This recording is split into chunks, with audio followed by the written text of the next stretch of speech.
The collapse of the Tacoma Narrows Bridge.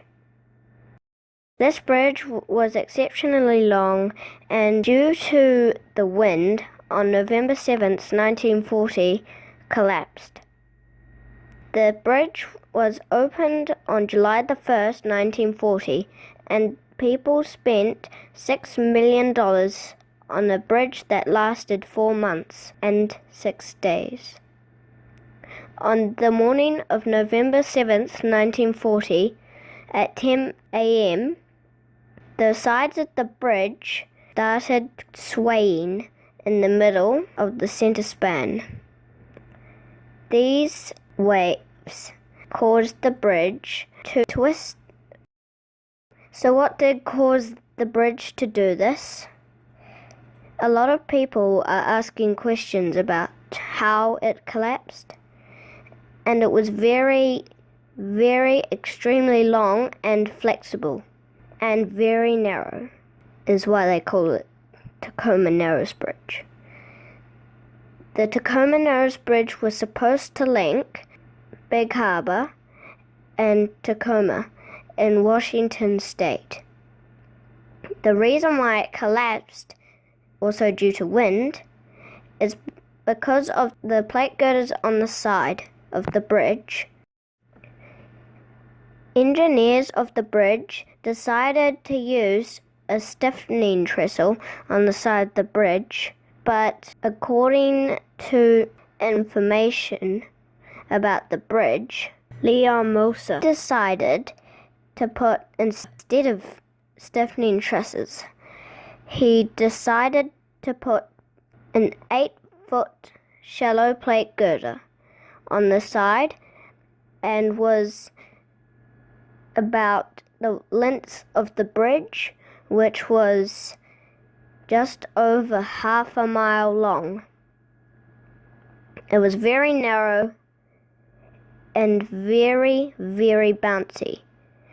At 7:30 a.m., the bridge was at its normal bounce, and then it switched to a more violent bounce, which caused the bridge to bounce up and down very violently, and it caused the bridge to move side to side, while also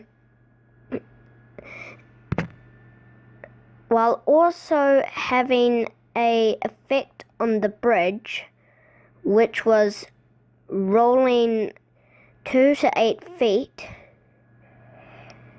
and then it started twisting itself. And then it twisted for about an hour and a half, leading to the collapse. You'll see the bridge was very, very narrow and long. It was the third longest suspension bridge in the world.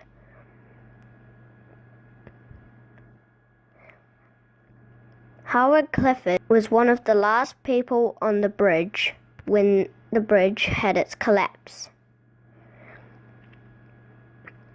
He and another man, engineer, with his daughter's Cocker Spaniel dog, Tubby, made it in the car to halfway across the bridge before it started its violent twisting.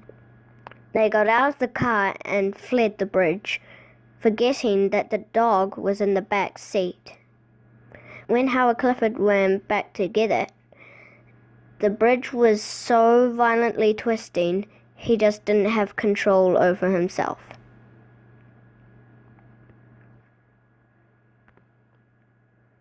The dog was too afraid to get out of the car and wouldn't budge.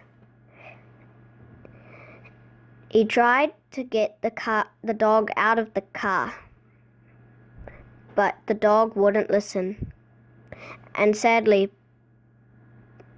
passed away with the bridge.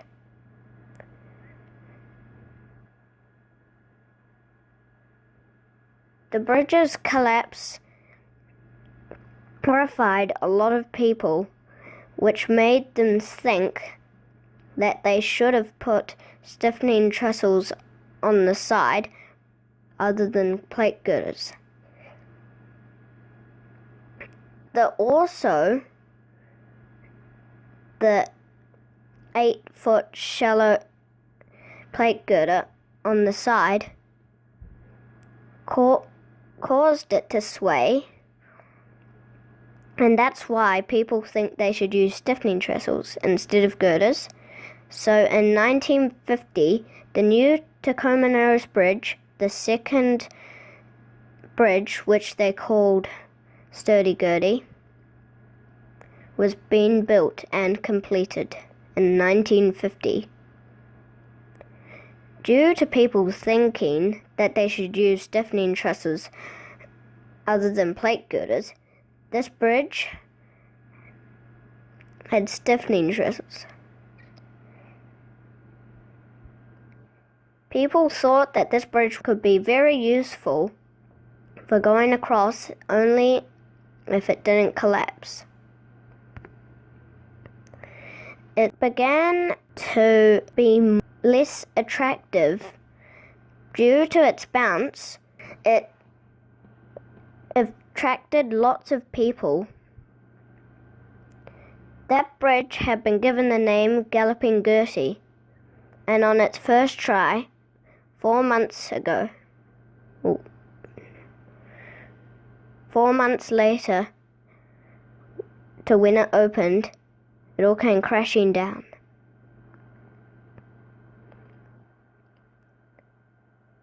The wind wasn't particularly strong. Only when it came to its collapse, people measured about 45 miles per hour. At the start of the twisting, people reckoned that the bridge was pushed by a wind of 35 miles per hour until it got close to the collapse, 42 miles per hour.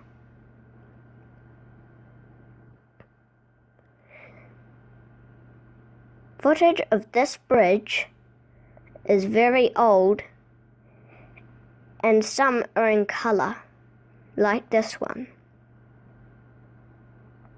And if you want to see more videos, then click the subscribe button and give a like, and if you want, you can share it with other people and give me a comment. So thanks for watching, and I'll see you again soon.